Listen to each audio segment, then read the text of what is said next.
Kosenkantolo, ngingu-advocate noNhlanhla Ndimande ovela ngaphansi kwenkampani ebizwa ngokuthi Iminderi Action Attorney. Ngizomela uDudu oshade noSipho. Bashade umshado ohlanganisa amafa. Bashade ngo-2008 njengoba siku-2025 okusho ukuthi bana 17 years beshadile.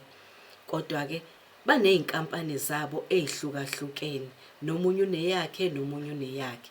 Abakwazanga-ke ukusayina incwadi yenkontileke ebagunyaza ukuthi uma sebenza isehlukaniso bangakwazi ukuthi bathathe ingxenye yey'nkampani zabo banikezane zona. Umshado wabo ubabophezela ekuthenini bakhiphe u-50% ey'ntweni zabo. Section 15 Matrimonial Acts 88 of 1984 uyacacisa ukuthi angeke uvule inkampani ungazange uthole imvume kumuntu oshade naye.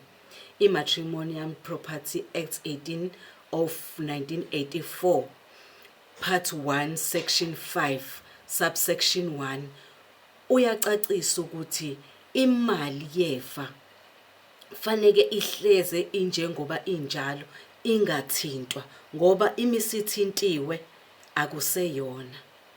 Ngakho-ke Nkosi yenkantolo, ngiyacela ukuthi uSipho akhiphe u-50% enkampanini yakhe anikeze uDudu.